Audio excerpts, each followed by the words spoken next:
Welcome back to my YouTube channel, where we uncover the hidden stories and true value of old coins. Today, we begin an incredible journey into the world of the 1980 Washington quarter, a coin that may seem ordinary at first glance, but in reality holds layers of history, design, evolution, minting processes, and collector significance that most people overlook. As we step into the rich background of the Washington quarter, we have to travel back not just to 1980, but all the way to 1932, the year this coin series was first introduced in celebration of the 200th anniversary of George Washington's birth. The United States Mint chose to honor the first president of the United States with a circulating commemorative coin that eventually became one of the most widely recognized and circulated coins in American history. Designed by sculptor John Flanagan, the Washington quarter replaced the Standing Liberty quarter, which had been in circulation since 1916 and had gained both admiration and criticism over its short lifespan.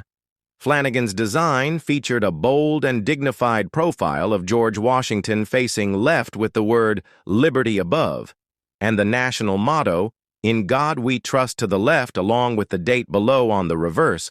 The original design showcased a powerful eagle with wings spread and a bundle of arrows beneath it, symbolizing strength and readiness, with olive branches below as a message of peace. This design remained largely unchanged for decades and became a cornerstone of American pocket change. By 1980, the Washington quarter had already seen a number of changes. Though subtle, they reflected both advances in minting technology and shifts in the needs of circulation and collector interest.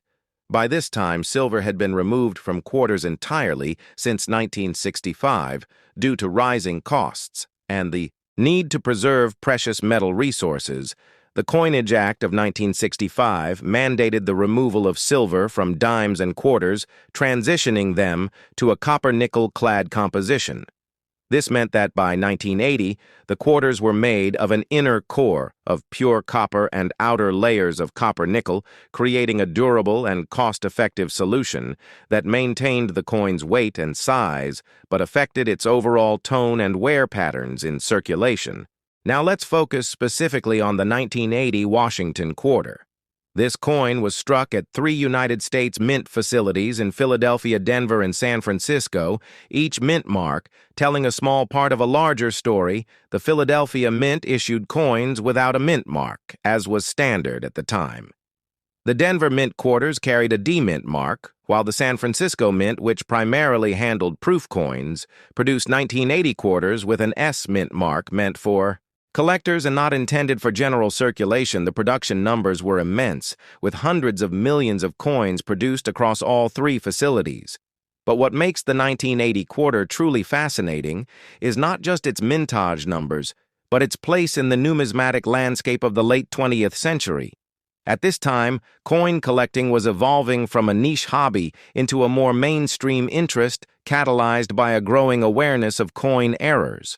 Varieties and historical narratives surrounding U.S. coinage collectors began to pay close attention to details like die variations, minting errors, plancher anomalies, and condition grading, all of which affected the market value of a coin that might otherwise appear common in the case of the 1980 Washington quarter.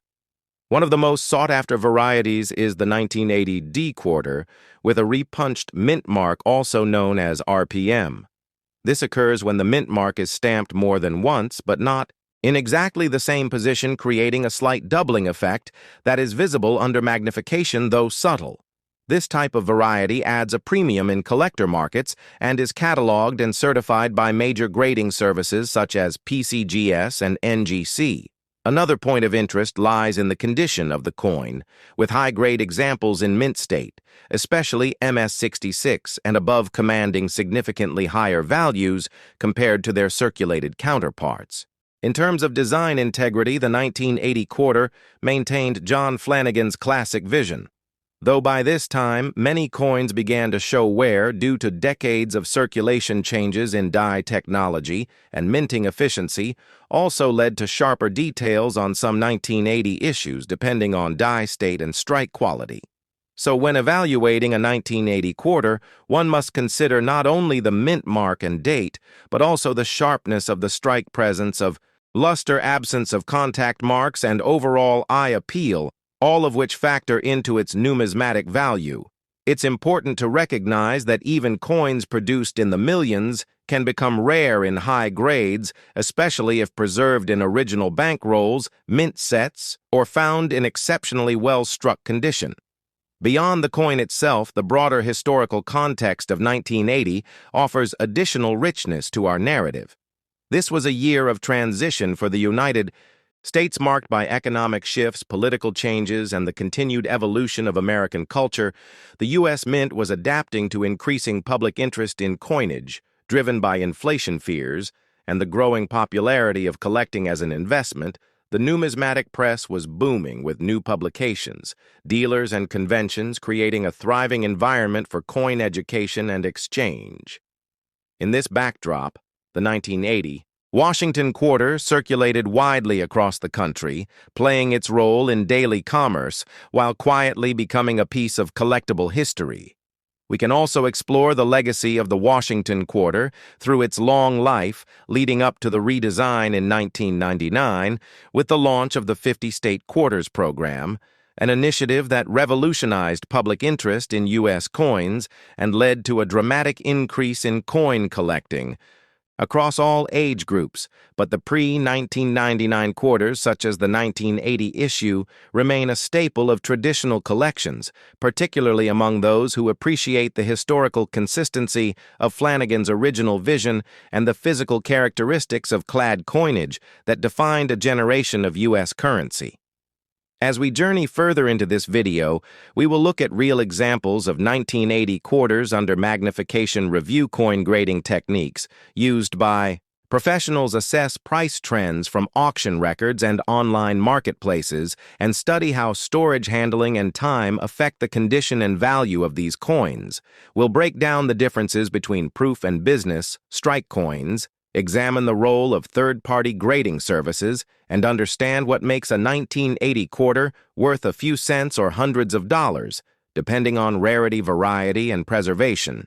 We will also touch on collector stories, interviews, and insights from experts in the field and answer your most frequently asked questions about spotting valuable errors, building a Washington quarter set, and protecting your investment for the future.